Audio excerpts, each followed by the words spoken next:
I'm going to start by introducing today's wonderful panel, and then after that we'll hand over to each of them in turn to do about seven or so minutes reflections, provocations, comments on the questions at hand for the session, and then we're going to have some discussion between the panel. And then we'll finally hand over to Q&A at the end. We've got through till 4:30. If we finish and round up earlier, fine. If not, we'll rumble on right to 4:30. I think there's plenty of stuff to talk about. We were set to be joined by Curator of Mechanical Engineering at the Science Museum, Ben Russell, but sadly Ben's come down with flu, so you will have to make do with me doing my best to parrot some of what Ben planned to say. He sent me some notes, and I'll do my best to think a little bit about some of those national level questions and challenges. I'll talk a bit about the MERL as well, and allude to some of the Rural Museum Network's pioneering work on collections mapping. But turning to those who have avoided the seasonal bugs, it's my great pleasure today to be joined by Felicity McWilliams. Felicity is based at the Birmingham Museums Trust, where she's been Curator of Science and Industry since 2021. Going back a while, she worked with me at the MERL on a wide range of exciting projects, including playing a leading role in shaping narratives of technical change in our current galleries. So she successfully incorporated a Fordson Model N and a Ransom's Market Garden crawler tractor into those galleries. So there's a bit of tractor stuff going on there. When she finally escaped the MERL, she went on to produce a brilliant PhD on the complexity and messy realities of the horse to tractor transition in the mid-20th century on UK farms. So it's great to be luring her back to this topic today. And I'm just going to pop in the chat a link to Felicity's thesis, so you can click through and follow up on that. This year, David Rose has been a Fulbright professor at Cornell University. He's also currently a visiting professor at Royal Agricultural University in Cirencester. He's a rural geographer and founder of the Change in Agriculture Group, a network of researchers working on various aspects, lots of aspects of farm extension. So this involves engaging, listening, and responding to farmer and other stakeholder views about changes to policy innovation, and for today's interests, in particular to technology. In a previous role, David and I co-developed ways of using old farm tech on display in the MERL as a way of teaching students about innovation and change and about the value of looking to the past when thinking about the future. So as with Felicity, I will just post a few links to things that David has done in the chat, so you can find out a bit more about them later. And last but not least, our final panelist for today is Stuart Gibbard, who will be familiar to many of you as an amazingly knowledgeable and generous voice within the Rural Museums Network discussion list context. And what he doesn't know about agricultural machinery and tractor histories is probably not worth knowing. He's also a pioneering journalist with an extraordinary range of publications and outputs under his belt.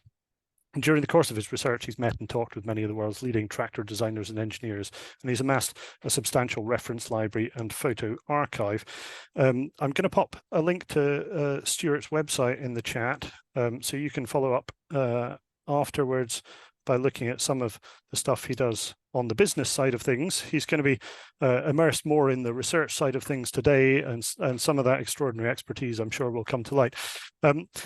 In terms of the running order for the panelists, I'm going to hand over to Stuart first, and this is because it was a provocation from Stuart in the Rural Museums Network discussion context that really gave rise to the need for today's session to explore some of the challenges in addressing more recent changes and adaptations in agri-tech and tractor tech since that horse-to-tractor transition moment.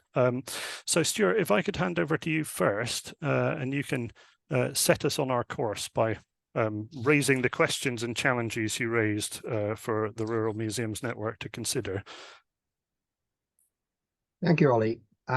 Yeah, I'll put my head on the block a bit here by suggesting, but perhaps the Rural Museums should look at more modern technology. Back in the 1970s, one of the leading farming magazines, and I think it was Farmers Weekly, stated that the three factors that had the greatest impact on agriculture were plant breeding, chemical crop protection, and the huge advances in farm mechanisation. Today, of course, we could add environmental pressures and the loss of land to development as other factors affecting farming in Britain. However, because of my fault, our focus today is on the development of farm tractors. And so coming up. Sorry. And I have suggested in the past that rural museums have become too focused on the era of the horse in agriculture, to the point where tractor development has been largely ignored. However, I'm not advocating that museums should go out and collect or exhibit full-size tractors. I mean, that's simply not possible in the constraints or cost that are placed on museums. In fact, I strongly believe that tractors should not be museum pieces, but are better preserved in private hands. My premise is that museums should give as much emphasis to tractor development as they do to the horse era. The number of horses on British farms, in my understanding, didn't peak until the beginning of the 20th century and was in decline by the end of the First World War, whereas the tractor's been with us for more than 120 years. Real museums have got lots of hand tools, horse harness, but has any museum yet preserved one of the first satellite guidance systems from the 1990s Massey Ferguson tractor? Now, probably at this point, I should admit that I have a vested interest. Tractors have been part of my life since I grew up on the farm. I've driven them, mended them, collected them, and written about them. I've written more than 20 books, scripted 10 DVD programs. I've edited 3 national tractor magazines and been on the editorial staff of countless others. On top of that, I've contributed more than 2,000 articles on tractors and farm machinery to magazines. And that's an absolute wealth of material on tractors that isn't featured in any museum. And that's just my output. And there are other people out there carrying out similar valuable research. Another thing that prompted me to say this is the fact that I've now got 3 grandchildren, 2 of which expect Granny and Grandad to take out on summer holidays to various attractions, including museums. But if I took them to a real museum, I'm not convinced they'd be particularly interested. I recently took them to the National Motor Museum at Gaydon, where they looked into new technology to do with engines and power and everything else. And even our granddaughter was really interested in what they were showing, and what they were explaining, and what was going on. So what I'm suggesting is that rural museums also focus on, or even just recognise, that 120 years of change in machinery development, either through visual displays, interpretation, or preservation of related artifacts or material. So perhaps at this point I should explain what I believe were the milestone changes in tractor development. In 1900, Frederick Richard Sims, one of the first pioneers in motor cars in this country, developed and later patented what was the first British tractor. It was a fairly conventional layout with 2 driving wheels at the back, 2 steering wheels at the front. But his patents meant that initially all the other British pioneers couldn't build a 4-wheel machine. So Dan Albone, when he developed his Ivel tractor, had to go for a 3-wheel design. But the Ivel was the first British tractor to go into commercial production and the first to be exported.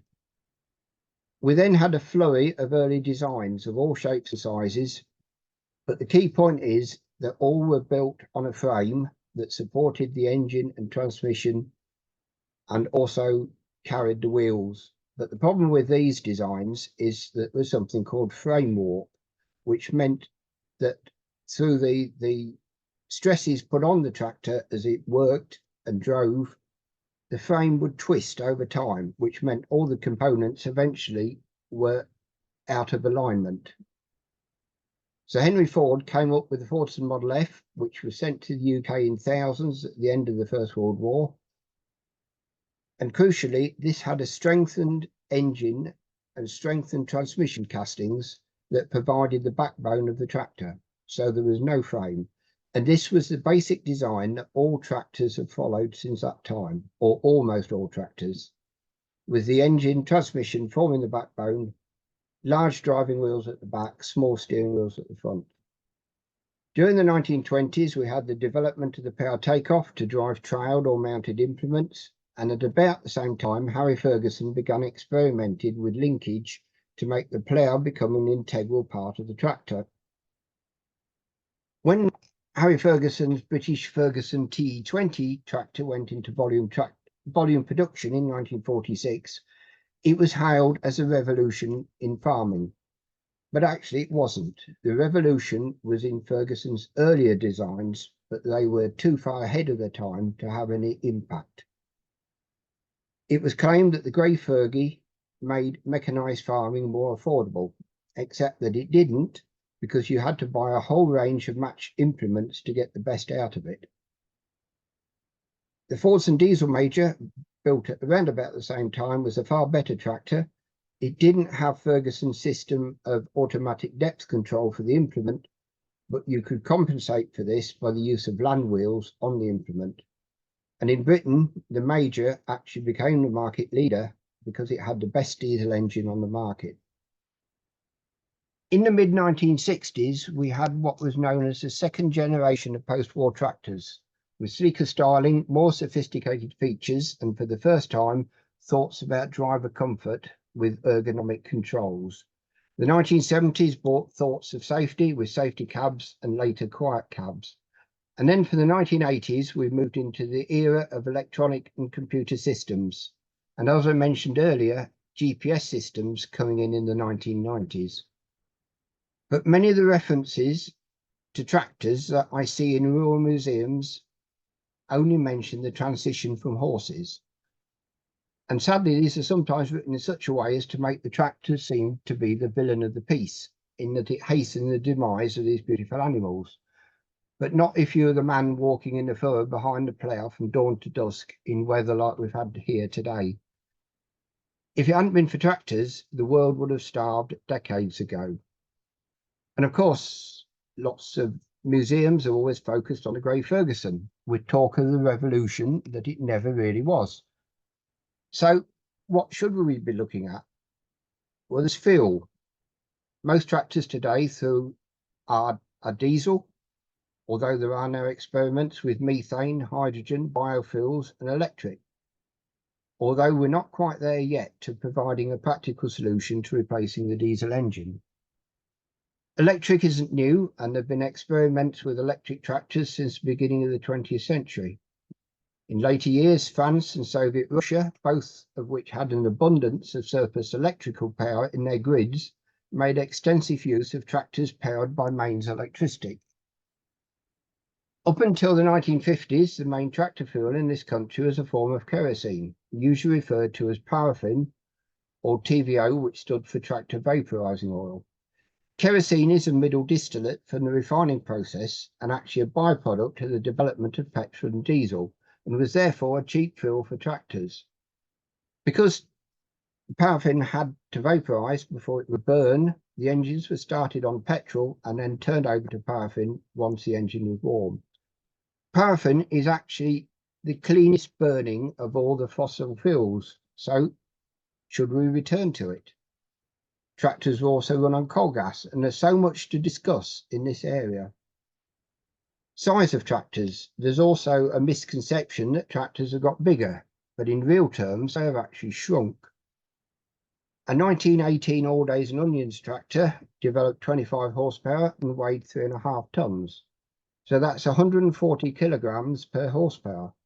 The Ferguson T20 in 1946 developed 23 horsepower and weighed 1.2 tons.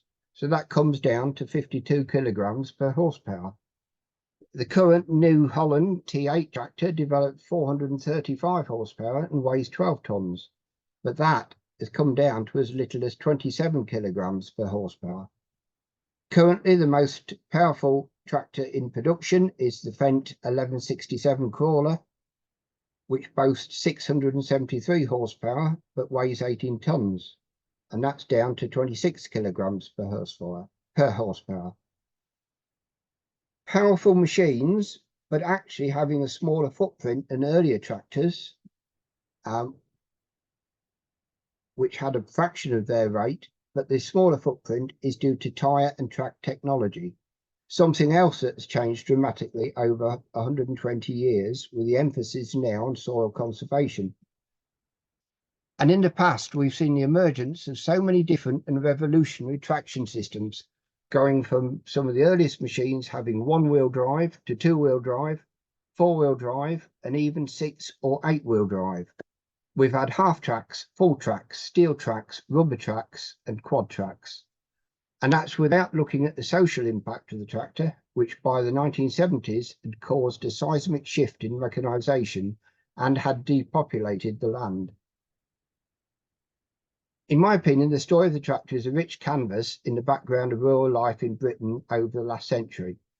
Please recognise it before it's too late, because the people and companies at its foundation will be no longer with us. There's so many stories to tell, and I'll leave you with a last thought. Does anybody know which tractor manufacturer was mentioned at the end of the Second World War as being vital to the Axis powers, Germany, Japan, losing the Second World War? A German strategist mentioned 5 reasons that the Axis powers lost the Second World War.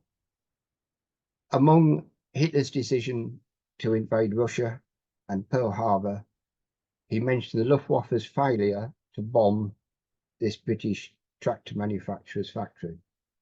Which one? I'll leave you with that thought. Thank you. And now I've got to come on with a segue, and I don't know the answer. So there you go. Thank you. That's brilliant, Stuart. And we'll come back to that question maybe towards the end. See if anyone does know the answer, or if you can leap in with it at some point, people. That was amazingly rich and fruitful, and lots of food for thought for all of us, I think. I'm just going to segue straight to Felicity and ask her to come on and share her thoughts. Lovely, thanks, Ollie. So when thinking about the prompt that Ollie sent through when this event was first proposed, it struck me that it's actually quite unusual. The narrative around curators and collecting is usually that we've collected too much rather than too little, so made a nice change. And so I've been reflecting on this, and my thoughts have kind of coalesced or begun to coalesce around 3 questions. The first being, what do we mean when we talk about contemporary technology? And as a disclaimer, my thoughts on this have been focused much more on the historical context in which many of these museums were first established, more than the contemporary situation. Second, what are the practical barriers, again historically and today, which might be preventing curators from acquiring agricultural technologies? And then third, these machines, as Stuart noted, these machines are preserved, just not in museum collections. So should we be collecting to fill that gap, or are there other roles the sector can play to support the preservation of this heritage? So when we think about historical collecting of agricultural technology, my main point of reference, as Ollie noted, is my former museum, the Museum of English Rural Life in Reading, which was founded in 1951. It's undoubtedly true that, like many rural museums, its collecting focused heavily on horse-powered agricultural technologies rather than much of the tractor technology which was transforming the countryside at the time. And looking back, we can be tempted to interpret this to mean that they weren't collecting contemporary technology. But in terms of the research I did for my thesis, tracing the transition from horse to tractor power on British farms, it's fair to say that it took a long time, perhaps up to 50 years, all the while horses and tractors and their associated machinery are being used side by side on many farms. Just a few statistics: in the 1946 agricultural census, there were over 500,000 working horses recorded. Even by the mid-1950s, when curators from the mill were well into the swing of collecting, they still numbered around 125,000. So this was a massive drop from their peak in the 1920s, yes, but they're not insignificant numbers. So farmers donating horse technologies to the mill and other rural museums may have been donating machinery that they no longer needed, but in most cases it was probably often only just not needed. So following on from David Edgerton's influential promptings in his book, The Shock of the Old, which was a big influence on my research, although we now interpret this as from an older pre-tractor era, much of the horse-powered technology being collected was in every respect just as contemporary as the tractors that the museum wasn't collecting. So it's clear that there's a sense of the need to salvage this sort of rapidly disappearing technology lay behind this horse focus. However, we want to nitpick over whether we consider it like contemporary or not. And this has got me thinking. I've found it interesting to see how in a different context, that same salvage mentality led other curators working at exactly the same time to completely disregard horse technology in favour of the mechanical. So as Ollie noted, I now work at Birmingham Museums Trust, where I look after the Science and Industry collection, which coincidentally was founded as the former Museum of Science and Industry in 1951, so exactly the same year as Merle. And like any large industrial city in the first half of the 20th century, Birmingham had been packed full of horses. Again, just a couple of statistics to give you an idea. The City Council's Public Works and Refuse Departments in 1920, for example, had a stable of 631 horses between them. The city had a 97-acre farm of its own for the production of hay and a place of recuperation for its working horses, and that lasted until 1947. And the last council teams didn't cease operation until 1954, although there was a slightly odd and surprising revival in 1987 for 6 weeks or so. And of course, some industries, notably the breweries, retained horses much longer than that as well. So in any case, by the 1950s, in Birmingham, horses were also relatively small in number, but just as in agriculture, they were really only just ceasing to be part of a key part of the contemporary power landscape. And yet, in contrast to rural museums, the Museum of Science and Industry was completely uninterested in collecting horsepower. And when I say uninterested, I really mean it. It's a slightly blunt analysis, but some simple statistics demonstrate this. So there's 8,000 individual object records in the transport section of the collection. And I counted of these, there's just 20, which is 0.25%, which make any reference to horses as a source of draft power. So that's object type, name, description, usage, classification, keyword, anything.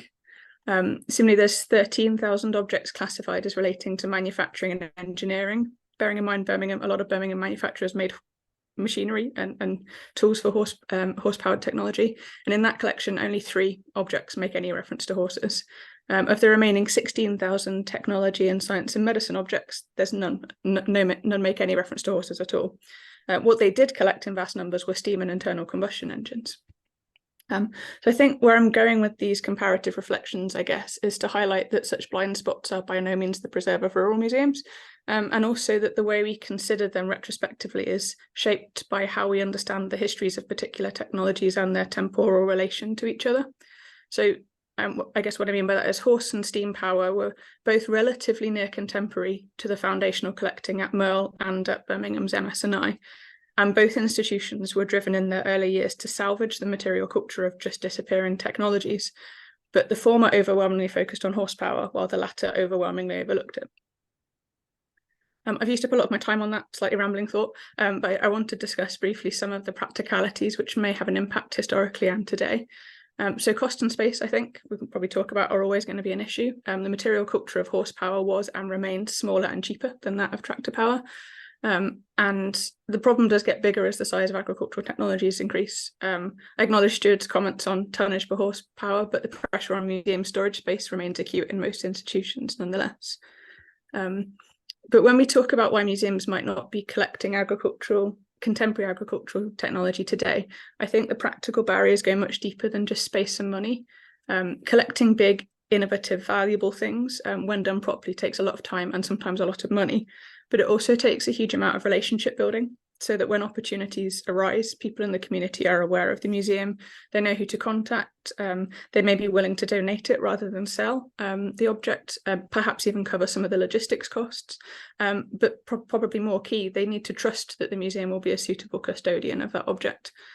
This sort of network and relationship building takes time, like years even, which can be really difficult to quantify and justify in the work plan of a really understaffed team, and is nigh on impossible if a huge proportion of your staff are on insecure, temporary project-funded posts, which force them to move museums every couple of years.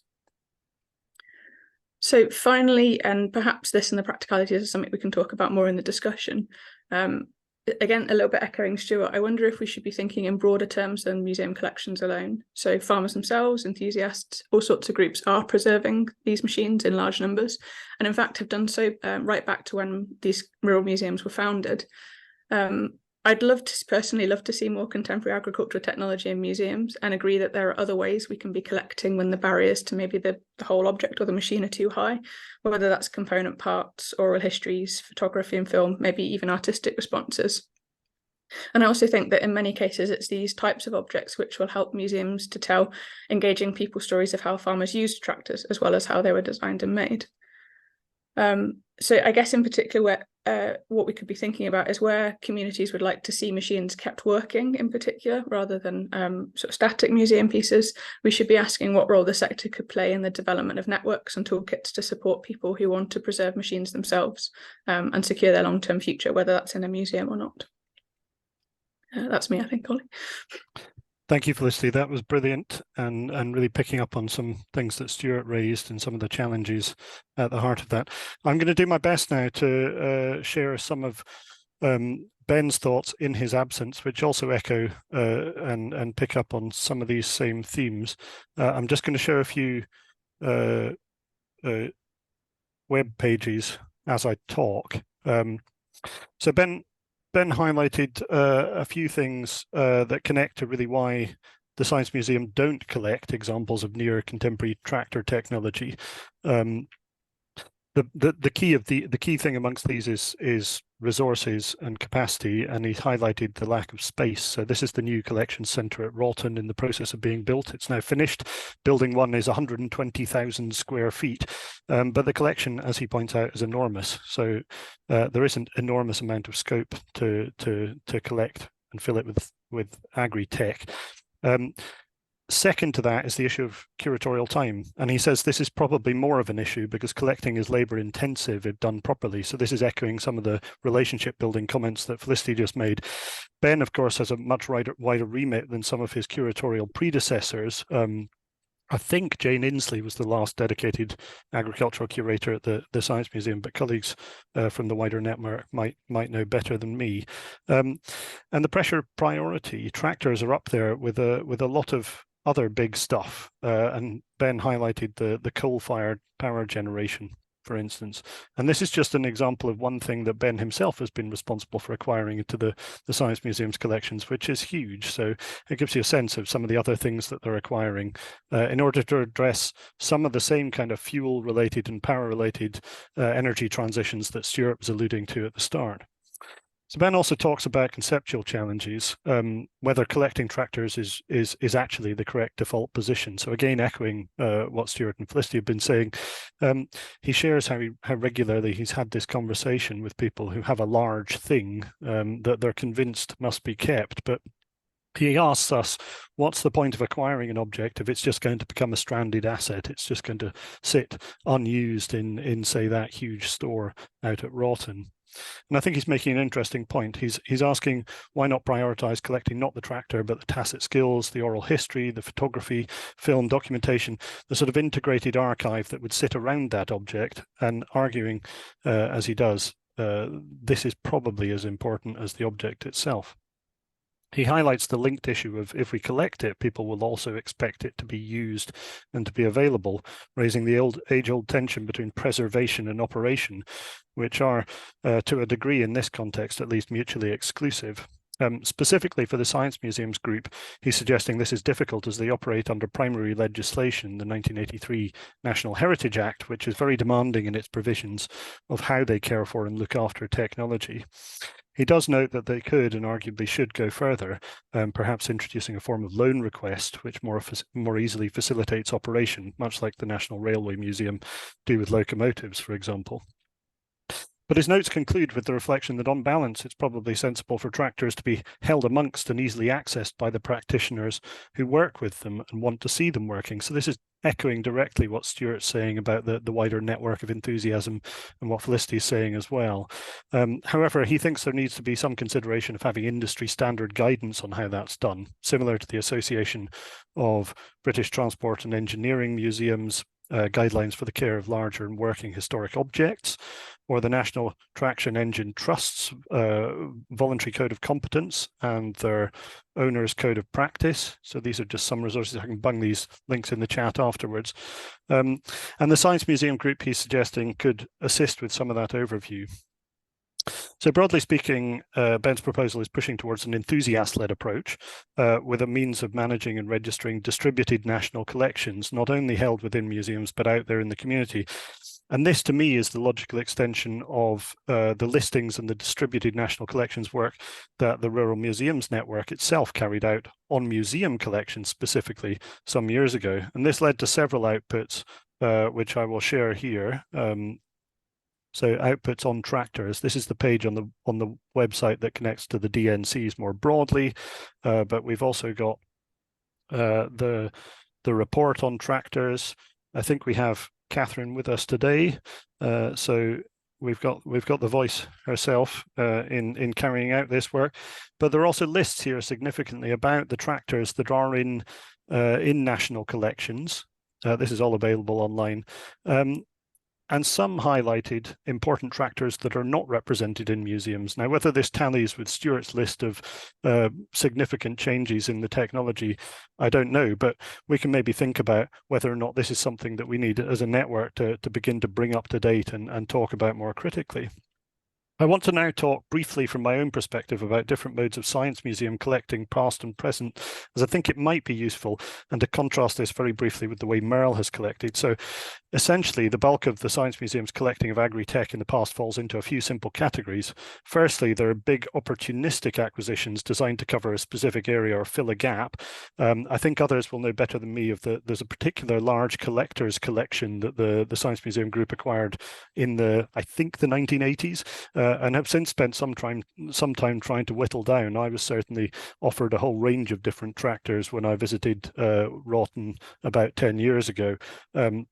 So it's kind of a collector's collection that they acquired almost en masse. So this was retrospective, looking back to the past and to a past that was already well understood. So in that respect, it's echoing what Felicity's saying about the salvage ethnography of the Merle.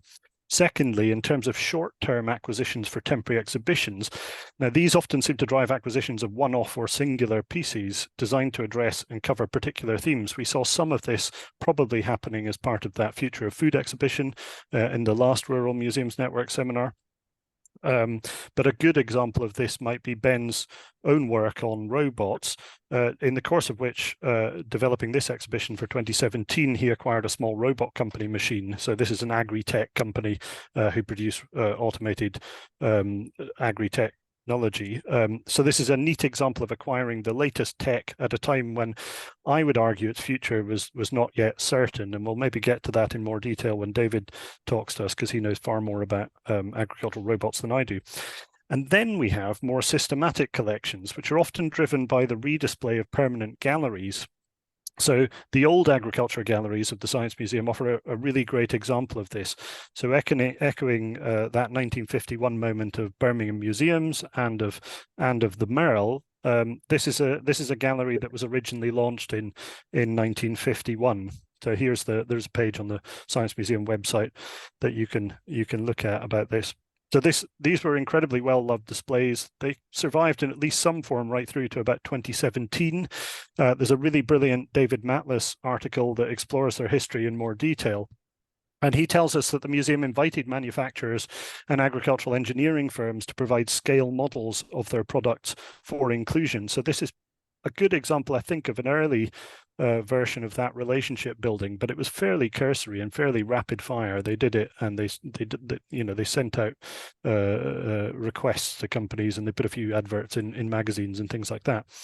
And this resulted in them acquiring a whole range of contemporary examples of agri-tech at a scale level that was accommodatable within the vast collections of the Science Museum.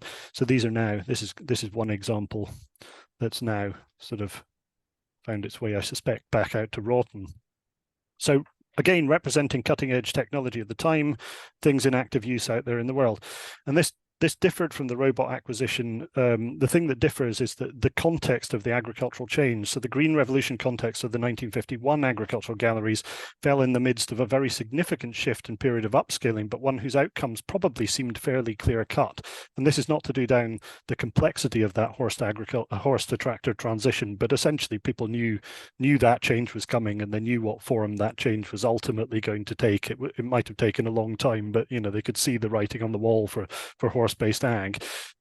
I think we're arguably living through a much more volatile and uncertain period of technical change now, with many more potential avenues for the future of farming possibly head down, and hopefully David can pick up on that as well. Meanwhile, at the Merle, founded also in 1951, the model of collecting has always been that retrospective one, salvage ethnography. The tractors show this. The 1917 Titan was acquired in 1956. The Fordson Model N from 1937, acquired in 1980. Also in 1980, Ferguson TE20, alluding to that significance of those machines in the bias of rural museums. Later project activity, also retrospective. This is a project that Roy Brigden led. Collecting here focused less on the tech, but on the cultural context. And this included artworks, toys, other media. So again, picking up on some of those themes that Felicity mentioned and thinks are important. There was little in the way of large-scale technology. And even when there was, so we acquired Series 1 Land Rover, the focus wasn't really on the technology. It was acquired because of its sort of additionality in terms of cultural history, telling a particular story about rural technology, and rural technology that's also made its transition into urban cultural contexts as well. So the key thing about the Land Rover we acquired is that it has a space for a power takeoff. Great technology, great adaptation, but it doesn't actually have the power takeoff in it, the example that we hold at the Merle. So it wasn't the technology driving that acquisition. And this approach has largely continued with acquisition of Peter Wade Martin's amazing collection of farm toys. So our new displays, which you can see here, these cover that extraordinary collection, and we use it to talk about and display many, but not all of the technical adaptations we might want to talk about over that later 20th century period. And a lot of the stuff that Stuart's talking about, I think, is very difficult to represent even through these toys. So I think there are lots of complexities there. And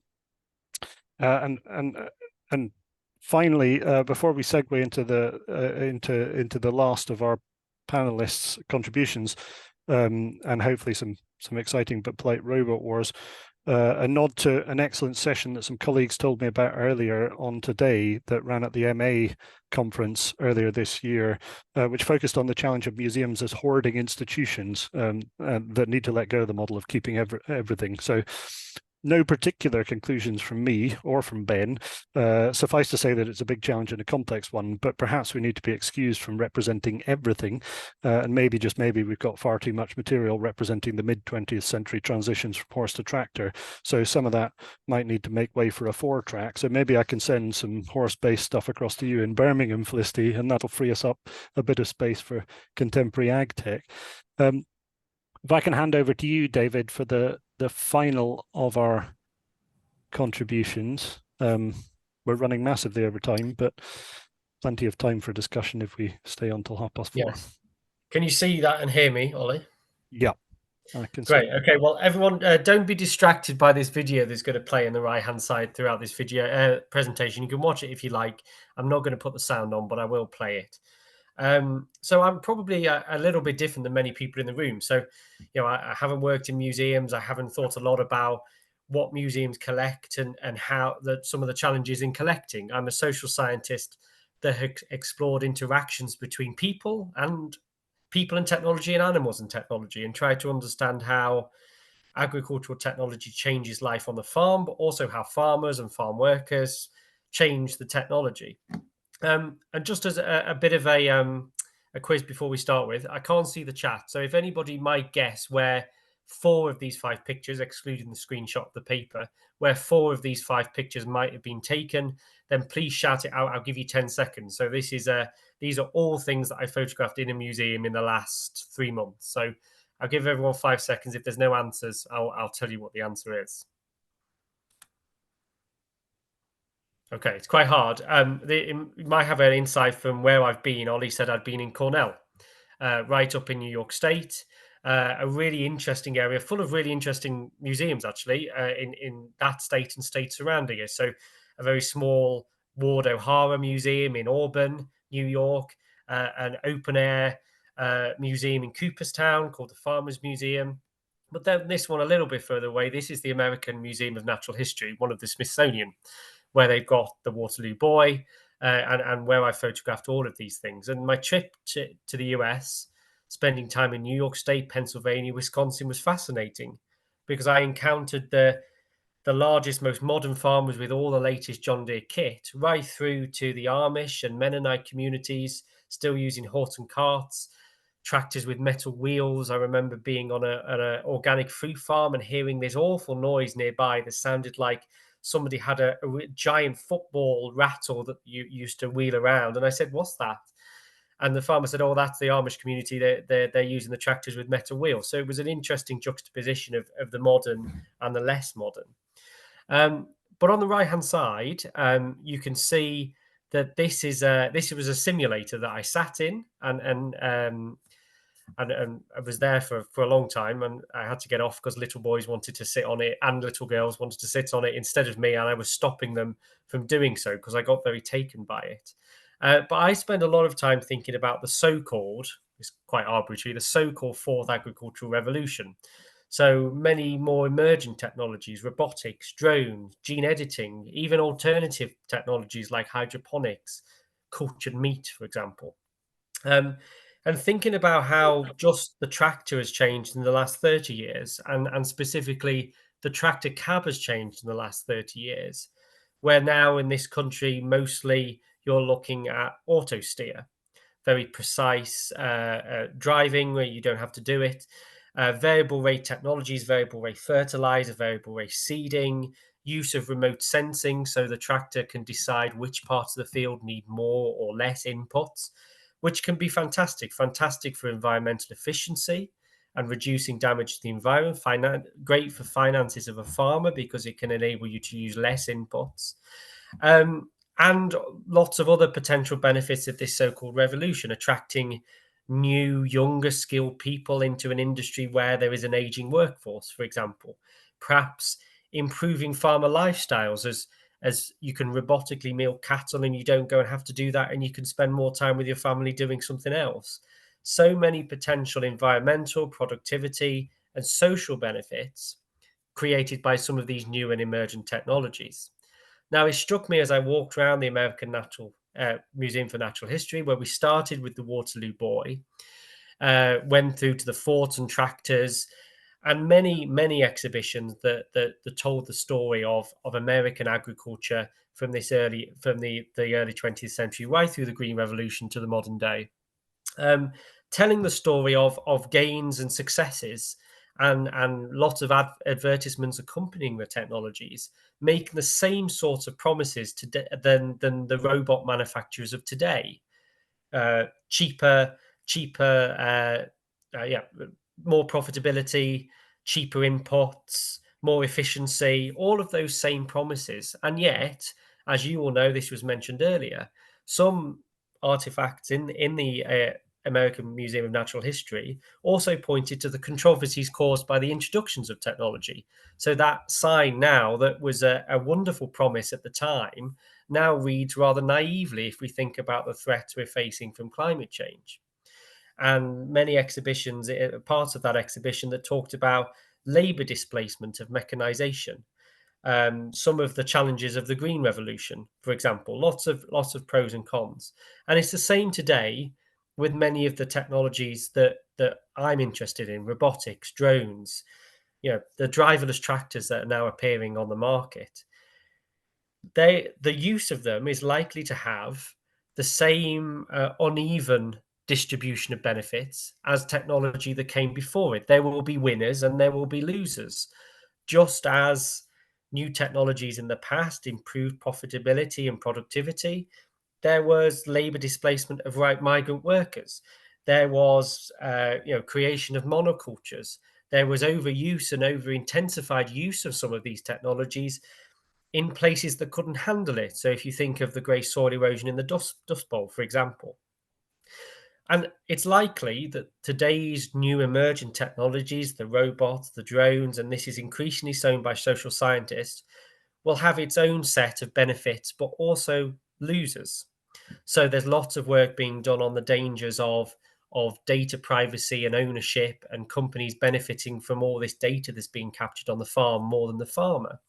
There's concerns that some of these technologies designed to monitor animals and enhance animal welfare is actually just turning animals even further into machines. There are concerns that, yes, maybe newer, young, more differently skilled workers will be attracted to the industry, but what about existing agricultural workers who find it difficult to reskill? Are there some farmers who are likely to have the money, the skills, the internet connectivity to benefit from these technologies more than others? All sorts of different potential positives and also negatives of these new technologies, in the same way as older technologies also had those winners and losers. And for me, whether a museum captures these stories through artifacts, so the small robot company, or whether it tells the stories through oral histories and photographs, etc., doesn't really matter. So on the right hand side, there was no robot in the room. There was no robotic milker, for example, but there was this wonderful simulator that allowed you to play on it, to simulate different farming scenarios. You could choose to be a robotic milking farmer. You could choose to be a conventional farmer. You could choose to adopt drones. You could not choose to adopt drones. Different simulations of potential visions of the future. And that was a really nice way, I think, without taking too much space, to allow people to start to engage with some of the issues that are likely to occur as we move forward. So I don't want to say too more, but I think Ollie did say one thing about the difficulty of acquiring technologies that haven't yet taken off, haven't been scaled, and you don't know what the future holds for them, like the small robot. One could argue, though, that museums, and the American Natural History Museum Museum of History was a good example. It does collect things for which a positive story has been written about it. There was lots of artifacts and mainly a positive story about the Green Revolution, but actually actually contemporary, but more newer social science work has started to break down the Green Revolution and look at, as Vandana Shiva would call it, the violence of the Green Revolution and some of the economic and environmental displacement that those technologies caused.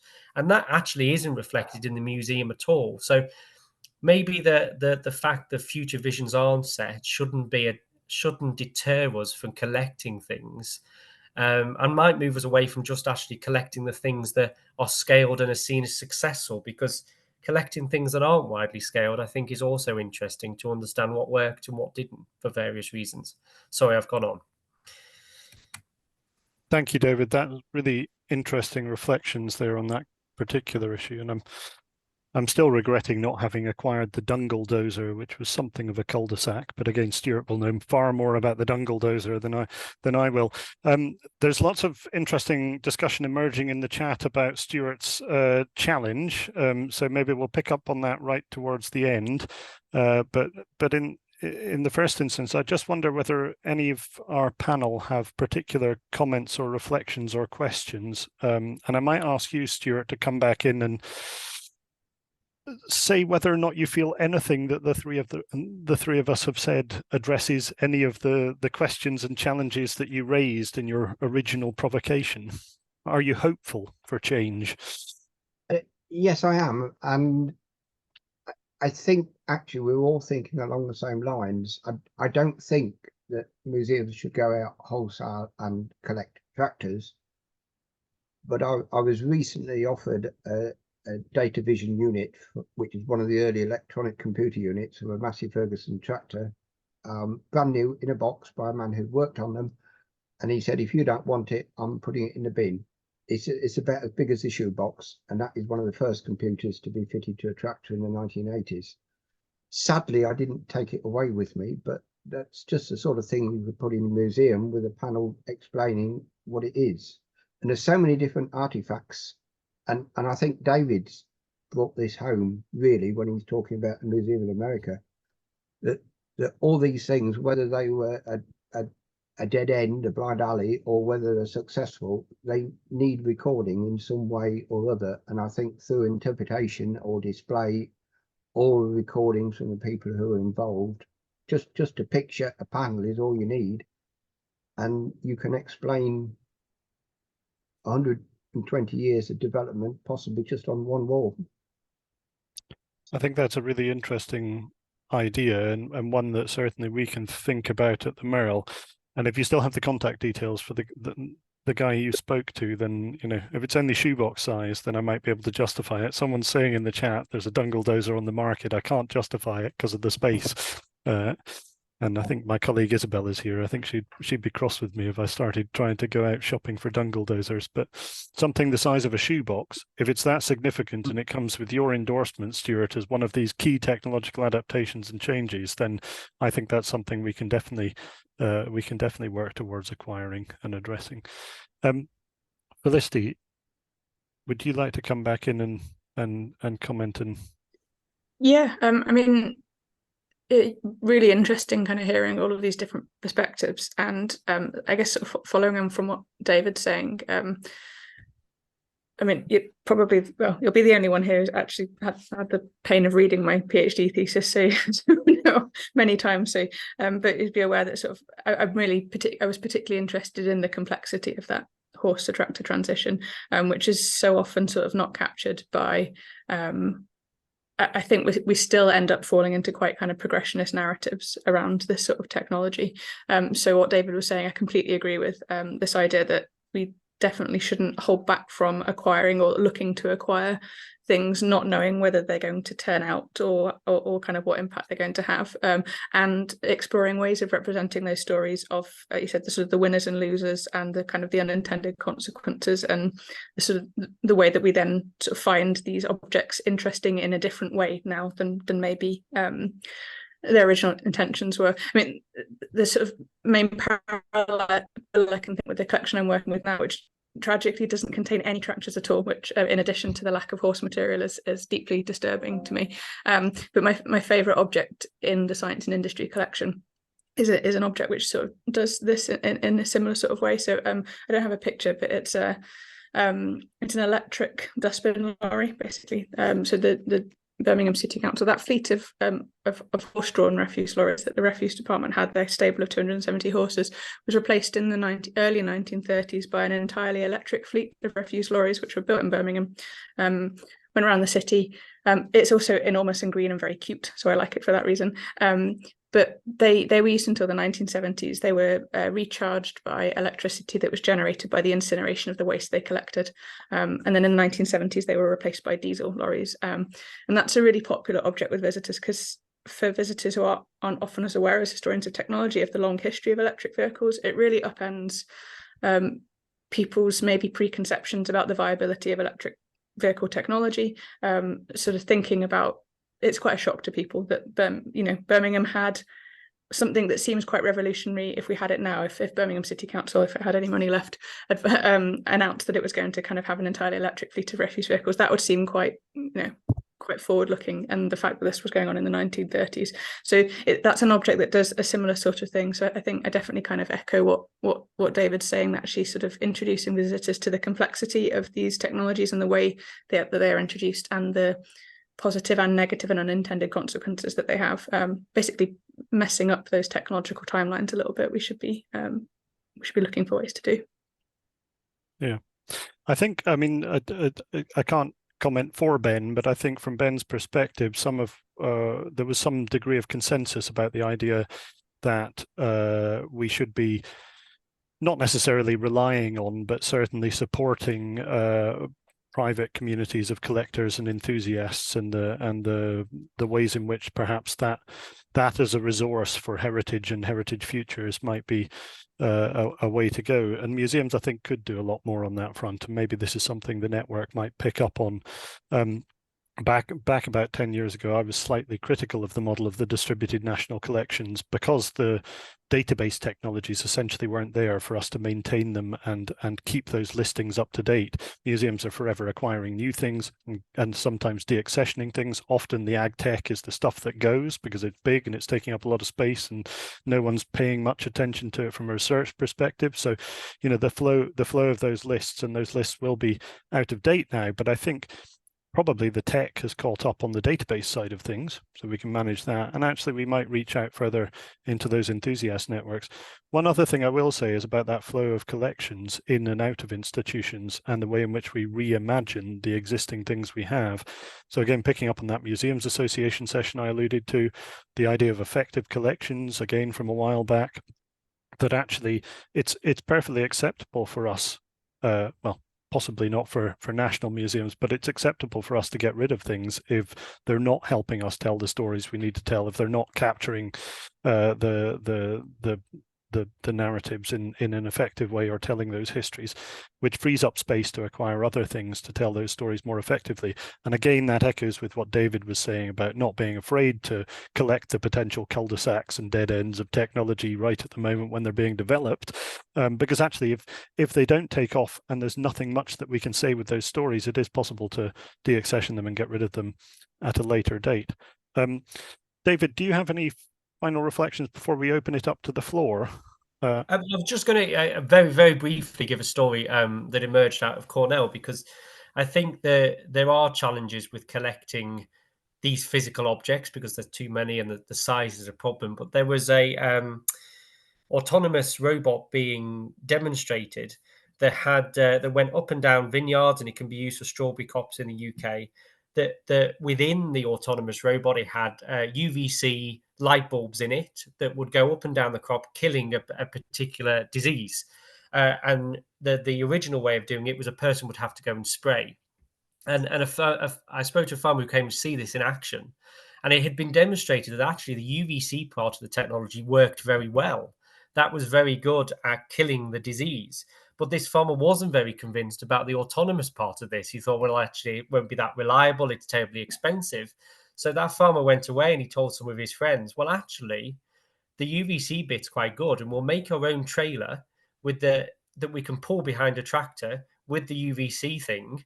And it doesn't have to be autonomous, but he was using the UVC disease treatment technology and not using the herbicide they were using. So it makes me think of there's also a level of sort of micro invention, farmer-led innovation that has resulted from that autonomous robot that you pipe mud in the museum that you would miss if you didn't capture, the oral histories and some of those things that you would put on a board. So picking up on that question of oral histories, I want to take us into the chat now and the wider discussion. Tamina, you're making a point about your current project, the new Esme Fairbairn project you have starting at the Museum of Cornish Life. Would you care to come on and explain a little bit about what that project is setting out to achieve? Because I think it might be meeting some of these challenges head on, and also in an institution that dates back to almost that same mid-century moment. It very much so. I mean, the reason the museum exists was because of a sense of everything that we've heard already, a sense of loss, change, mechanization, etc., etc. So the agricultural part of the museum really spawned an interest in kind of rural and folk cultures to be sort of documented elsewhere in the duchy. So what we've decided to do with this project, sort of recognizing that, yes, lots about horse and heavy animal-based technology. We document the processes of farming probably from the mid-19th century to the mid-20th century quite well. A lot about dairy and the processes, but there's two things we lack. One is the human stories behind them. So the stories behind the technology and behind the kind of social and economic contexts. So when you visit the museum, you can see the stuff, but actually it's very hard for anyone to put anything together. The second issue we realized when we took a deeper dive into the collection is this kind of hiatus in about 1960, 1965. And we've got 50, 60 years of Cornish farming that is all virtually absent, except in our photographic collections where it's much better represented. So we don't have the space to collect the size of tech that we might like to. And like others have pointed out, I'm not sure if the museum's the best place for sort of large and working machinery. Certainly from my days working in an industrial heritage, it's just never really worked in a museum setting. We've not been able to attract the research around it, and those people who are really interested in the topic don't find the museum environment particularly conducive to having a good look at a vehicle or a piece of machinery. So what we've decided to do, to firstly deal with how do we document something along the lines of the last 50 years in Cornish farming, particularly today. So if we were just to take a snapshot of 2023, so we've gone back to quite an early technique that folk museums were using, particularly in Wales, Scotland, the Isle of Man and Ireland, and Sweden as well, which is to go for a documentary approach. So the idea is that the museum's role is to document not just the vehicles, but the people who work them, the people who make them, what they do with them. And it's those documents, so that could be photography, film, field notes, a combination of all of those. And that is what we then accession into the collection. And that's what we then make available to, researchers, and of course use for kind of public interpretation. So it is quite experimental, because the museum has been quite very sort of object-based, and puts a lot more store in a physical object than in a digital object. But what I've tried to institute is as a kind of basically a new attitude to collecting, which is surely our role as a social history and folk museum is to document Cornish life. The museum had a name change to reflect this a few years ago. So why can't we be more like documentary makers than just collectors of things? So that's what we're trying now. So that will now run till the middle of 2025. So we've just finished a review of our collections as they stand, and then we'll go to kind of capturing the contemporary from kind of next spring. That sounds amazingly inspiring. And Stuart, does that go some way to pushing towards the kind of activity that you're talking about, that's capturing that wider experience of these technologies, as well as trying to acquire what we can of the key moments? Would that address it? To a certain extent, yes, but I think it's quite important that the generation of early tractor drivers have gone now. The generation that are still around were probably driving tractors in the 1960s and 70s, but their experiences are just as important as the first horsemen, the first tractor drivers. And I'm just keen that we should speak to as many as possible and get their experiences down on paper. Take some of the pictures. You've got a fantastic photographic library at Merle, and probably take some of the pictures of early machinery, early tractors, or significant tractors, some of the things from the 60s and 70s, and put an interpretation next to them so people understand that these were the significant changes. This is what's happening, and this is why it had an effect on rural life. Why people were driven from the farms by farm machinery, because one machine that would normally have 5 or 6 operators on it is now an autonomous machine that needs no operators at all. This is the type of thing. And also, we're just talking about electric vehicles. I'm not sure you're aware, but the very first electric tractor developed in this country in the 1920s, the remains of it are up at the Scottish Museum at Kittickside, and they lean against the wall, and I'm not even sure anybody realises the significance of it. I think I could listen to you for hours, Stuart, and I think we need to record you as well so that we can capture your knowledge and some of those networks of knowledge that you've tapped into in terms of people who've worked in the industry or worked in the farming industry. That's enormously important to capture as well, even if some of those people have since passed. I think I will just briefly mention there is a project running at the British Library at the moment, the name of which escapes me, but which is carrying out oral histories of people in food and farming, as well as a whole range of other sectors. And that's one aspect of capturing those kinds of pieces of knowledge. And there was a project we were involved in, a Wellcome Trust project, which also had an element of capturing life histories, so not just focusing on very specific aspects of people's farming experiences, but capturing entire life histories or life stories in a really deep oral history sense. So there are bits and pieces of this kind of work happening, but they're piecemeal and they're not necessarily focused solely on agri-tech.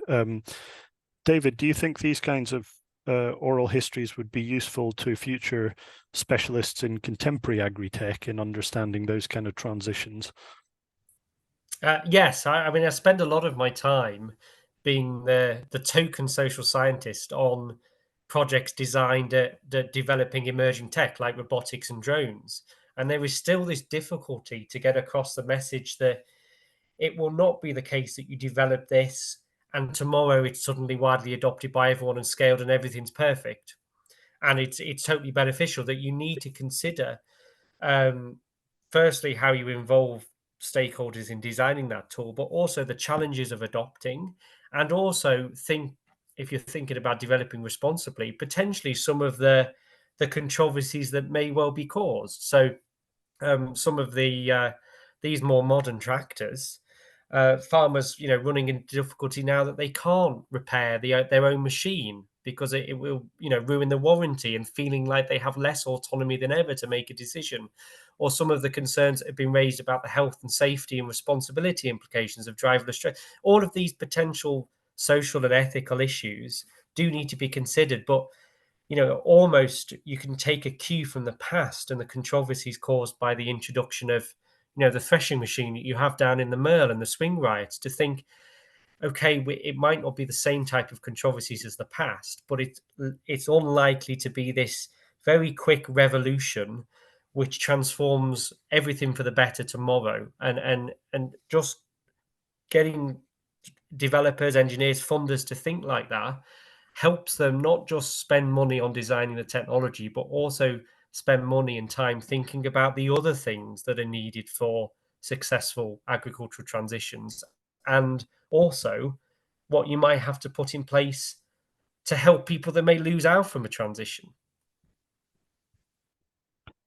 So I know that Bob's boasting in the chat about the Highland Folk Museum tractors, and it's making me mindful of the fact that Felicity's jealous that she doesn't hold any tractors in her collection. But I wonder whether there's something in this, with Tamina talking about inability to acquire these big new agricultural technologies and larger stuff, David talking about the capacity of that older stuff to speak to contemporary challenges, the swing riots as the gig economy, or is there something in that in terms of bringing new narratives to bear on existing collections? And I wonder, Felicity, whether there's a trick in there for you. Could you interpret some of the things in your collections through an agricultural and tractor-based lens, bringing some of those stories and sort of the key technological transitions to bear, and telling an agricultural story where the material culture perhaps isn't agricultural?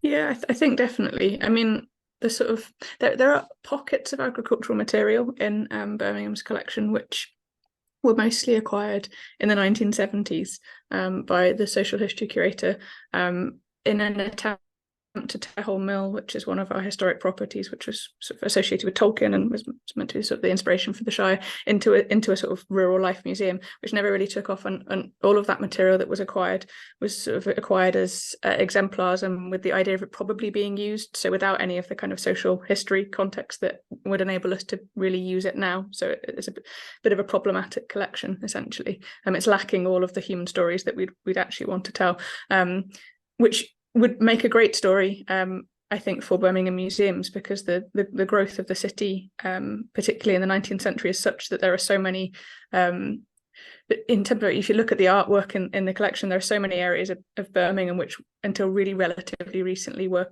quite rural. So you could tell that story quite interestingly, I think. I've been looking into probably more the horses, but looking at sort of hidden horse histories in some of the particularly the engine collection that we've got, so less around the tractors, but a similar approach in terms of the way they've historically been interpreted. It has been in this very sort of narrative of replacement. This idea is presented. I mean, in a literal sense, I did a walk around Think Tank, which is our science museum, and there's only like a handful of mentions of horses in the whole museum. One of them is a little graphic of a horse that says James Watt used horses to the theoretical output of a horse as this measure of horsepower, and then there's a mention of horse-drawn stagecoaches and how they were sort of replaced. So the kind of mentions of horses and horsepower is very much in this narrative of mechanical replacement. So sort of look, even though we don't have the objects to maybe tell those stories, actually sort of reinterpreting them through a kind of animal history lens can sort of show how, for example, that some of the steam engines in the collection worked alongside horses and were actually sort of outlasted by horses for 50, 100 years or so on. So yeah, I definitely think that kind of reinterpretation, we're facing sort of similar challenges in that certainly for the science and industry collection that was acquired. The curators of the former curators of that museum were all engineers, and they weren't interested in the kind of the use of technology in the social histories, the impact on people or so on. It was all very much about the technical specifications. So we have a lot of work to do to go back and retrospectively try and rebuild some of those stories for our kind of interpretation. So it's really interesting to hear about Tamina's project, because I think we all acknowledge that there's a huge amount of work involved in that as well. So, yeah. I'm struck by the fact that for institutions that are supposed to be housing vast swathes of knowledge, we talk so much about absence of animal absence of sort of marginalized histories, absence of particular key transitions in tractor technology. Bob, I think you're on screen, so I wondered whether you had a question to accompany your tractor boasting. No, I just had one. I mean, it's been fascinating sort of discussion. I've been enjoying it. But as one of the old guys who turns 70 next week, just as a couple of observations, and I think Stuart and I go a long way back to the days of the Peterborough Farm Machinery Preservation Society, which I joined at the end of the 1970s. And I'm just as I haven't been retired 10 years as well, just reflecting on how things have changed. Back in those days, in the end of the 70s, we had sort of members like Frank Smith, wonderful tractor collector, and I think a lot of his tractors, so Austins and tractors like that, ended up at Roughton. And with other members, like Ron Knight, sort of great international tractor and combine in particular collector. And those collections in those days, the one word that hits me and has always hit me is nostalgia, because at that time, 50 years ago, people were, these gentlemen of that generation were collecting tractors of the First World War era. They were affordable, they were able to collect them. And, when I look back at that time, sort of 1970, I mean, I was driving sort of brand new Fords and 4000s, 5000s. Now, and I jump 50 years forward, and I think about the people who are out there collecting. So, and maybe Stuart can answer this, I don't know how many of the people who are collecting tractors now are collecting those really early tractors. And if we go to the ploughing matches, the vast majority of tractors I see anyway, if they're not T20s, they're sort of like 135s, 165s, for that later era. And that ties into nostalgia. And I've noticed at the museum, like when I do a volunteer day there, that there's actually two 135s. One is in the collection inside and one's actually out on site. That wee tractor is one that draws a lot of the attention, because it relates to people of my age, tractors that were around from that time. And it's the same thing. You could equate a 135 to something from Star Wars, that sort of aspect of popularizing, if that's the right word, of what museums are trying to display. And I'm not taking away from any of the modern technology or environmental issues that we're talking about here today, because I do really believe in all those as well. But one of the other thoughts that sort of always occurs to me really is, apart from the fact, who is out there collecting some of these other issues, who are the present day specialists apart from Stuart that museums can turn to get some of that information. But I also think as well as how museums have changed as well in the way of staff structure. Who, you know, when I think back, even here in Scotland, you know, the National Museum had the country life section within the National Museums. That doesn't exist now. I mean, we've got, you know, Kiddockside, as generally call it, down the National Museum of Rural Life. And I know Elsa from the museum was logged on earlier. But, you know, one of the things I keep coming back to is, how do we encourage new people coming into the museum profession to get them engaged and interested in agriculture? Because again, when I think back to my own background, I mean, I was involved in rural life, and it was something that was sort of natural to me, you know, so it wasn't difficult to engage with farming. And I think, you know, how do we get staff who are going to be interested, who've got that knowledge, or how do they gain that knowledge? Who are their mentors going to be? And, you know, sort of use that to develop, you know, some of the things that we've been talking about today. And I think that's as much a challenge as what we collect or document, and how do we do it? So we're talking about documentation. But if we have staff who are keen, but how do they know what are the right questions to ask to get the best back out of what they're documenting? I mean, it's just sort of random thoughts in my head. That's it. I think that question of succession in sort of curatorial and museum roles is a really significant one, and one that relates to challenges that are happening in the agriculture sector as well.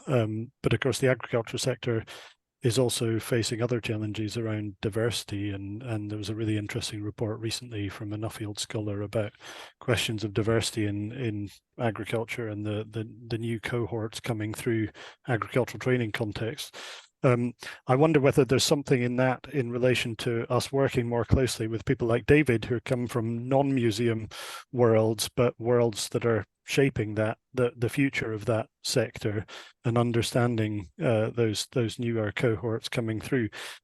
There's a comment in the chat from Paul. I don't know whether Paul is still with us, but it was about the challenge of collections going to auction and being split up.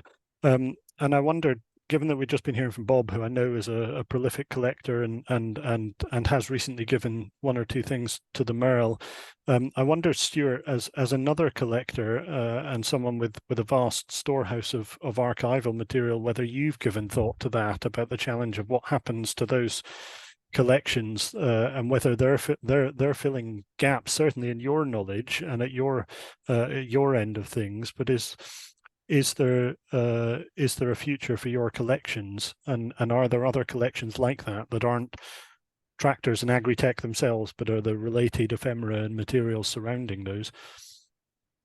It's a difficult question, actually, Ollie. One of the problems we're facing in the research and journalistic world to do with tractors is that we're all past our sell-by date. There's nobody young coming on to take over from us old ones. And I think that's to do with agriculture, in that when I was working on a farm, there were 13 of us on the farm, and I could go home at night, and if I wanted to read a few books and research a bit of material, I got time to do it. But now farmers are almost running on skeleton staff, perhaps themselves, few family members, and that's it. And there's just so much pressure on agriculture that people can't go out there and spend time collecting so much, researching, reading, and doing the rest of it. I mean, the magazines I write for are finding it very difficult to find people to write authoritatively about the history of tractors.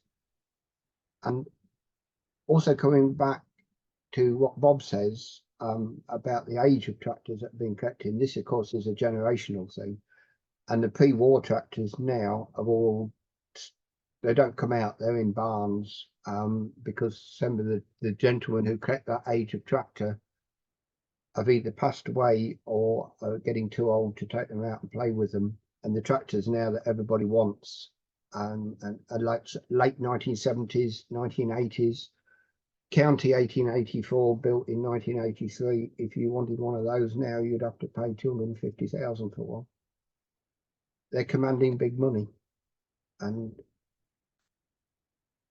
But as for me, for succession, I haven't really thought what I'm going to do with the collection. I didn't mean to put you on the spot with that. My son is interested, and he has written a bit in the past, but whether he'd want to take it on, I don't know.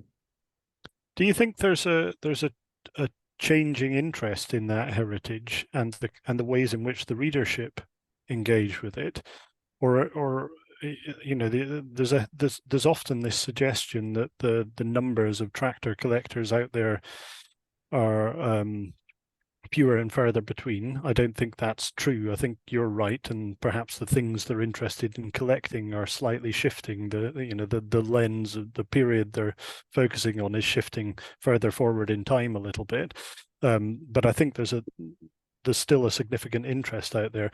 But is there a shift in the way in which you've been writing about those technologies over the course of your career? Has that shifted from more tech-based, specific, serial number, rivet counter kind of specialism through to the broader social, cultural, technological histories, or is there no shift? There has been a shift on my part, partly because I sort of bored writing about a Gray Ferguson tractor, and it's got 4 pistons and 3 gears in the gearbox and that sort of thing. And so I want to interpret it more from the social history point of view and try and cover some of the things that we haven't covered before. I don't want to redo what I was writing about 30 years ago. But when you talk about a number of collectors, there are probably more tractor collectors than there has ever been, but they're not necessarily from a farming background. There's a farming interest in there somewhere where their grandparents might have farmed, or they might have spent their school holidays working on a farm, but they want to collect big, bright, colourful tractors.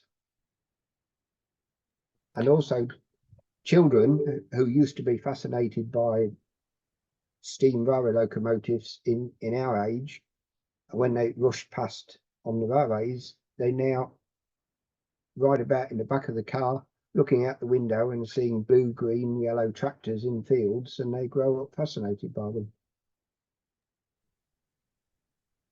I think that shift is fascinating, and I think there's something in that in relation to the way in which it's nice to have David re-engaging with heritage. I don't think he's ever not been engaged with the heritage, but I think many of his colleagues from the sort of academic end of agriculture possibly have become quite divorced from heritage. So the Merle obviously tells that story of an institution that's rooted in teaching about agriculture to people who then go and practice agriculture. But of course, in the later 20th century, that ceased to be the case. People didn't learn about the past in order to go out and farm for the future. I think there's something in that, drawing these worlds together again, that might solve lots of these problems. I think probably we're reaching a good point to finish. I wanted just very quickly, if I could, to I'll play this. I don't think it'll have sound because I think I've muted it, but I just wanted to sort of share this with you, which is a video of the radio major trials. So these are I mean, Stuart would be able to tell us more about this. I just happen to have this on my desktop, but these are Fordson trials where you've got radio-controlled tractors. But just as an example of what Felicity was talking about in relation to those sort of surprising early technological adaptations. Just as a final reflection, I wonder whether each of our panelists might come on and comment briefly on something that they've taken away from this session that they think is hopeful or useful or might help resolve some of these challenges, just a kind of one sentence thing. And then maybe we'll finish with you, Stuart, and you can put us out of our misery by sharing with those who haven't seen it in the chat, the details of the answer to your question at the start. Sorry, So, Ollie, can I just butt in? It's absolutely, Catherine. Here. Can I just say very quickly, I've really enjoyed this afternoon. I think we need to have more of these conversations where we share information and get other people's perspectives, which is so useful and interesting and gives us all renewed hope, I think, certainly from my antiquated perspective. And you know, I do think RNM still has a role in relation to a distributed national collection, which might solve some of the things we've been talking about. And it's really lovely to see Stuart again after so long, and his contribution to this network is, I think, appreciated by everybody. So thanks very much. I've really enjoyed it, and good luck to all of you. Thanks. Thank you so much, Catherine, and thank you for your amazing work on the DNCs, and hopefully we'll see some sort of revival. So I think watch this space. We'll push for that in the network and see what we can do. Felicity, would you like to give me one brief reflection?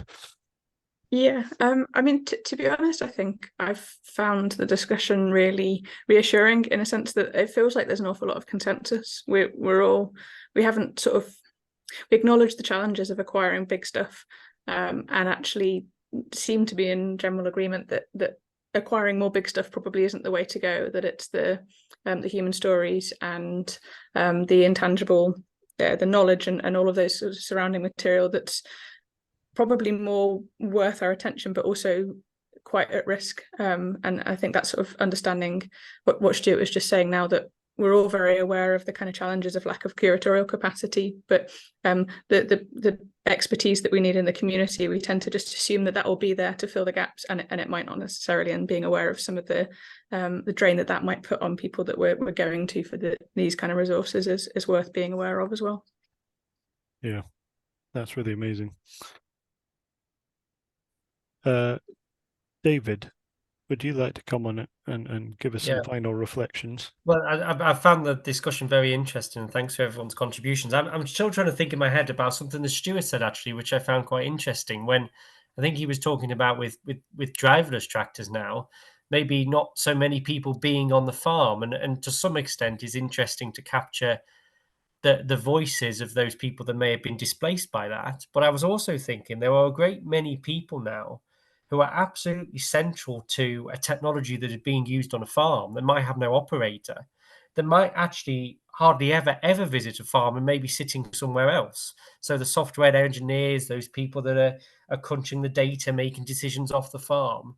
And it's also interesting to think how we bring their voices in, even though they may never have set foot on a farm. Actually, their work and what they're doing and their skills is absolutely central to the way the food is being produced. So yeah, I'm just trying to think about maybe also including those people that we might not immediately think of when we think about capturing the stories of those affected by change. That's really useful. Thank you, David. And Stuart, I think it's only right that you have the final word, and you can briefly explain the answer to your question and tell us hopefully hopeful things about the future. But let me briefly, before you do that, thank you to all of the panel. You've been absolutely brilliant, and I think that was a really interesting session. And I'm going to send around the links that I shared in my piece. I'll send them around the Rural Museums Network afterwards. So Stuart, over to you. Yeah, thank you, Ollie. Well, actually, I've come away from this realising that there is a consensus for change or to move forward with the future. And I'm extremely optimistic about what's going to go on in rural museums in the future. And just to answer the question, which Paul Chapman picked up pretty quickly, that the manufacturer was David Brown, but not for the reasons that have been suggested so far, but simply because the Merlin engines that were built for the Spitfire, the Lancaster and the Mosquito and other aircraft needed very specialised aero gears that were highly polished and had to withstand up to 2,500 horsepower. And there were only 3 manufacturers in Britain that could build them, 2 in London, and the David Brown factory in Meltham was also making them.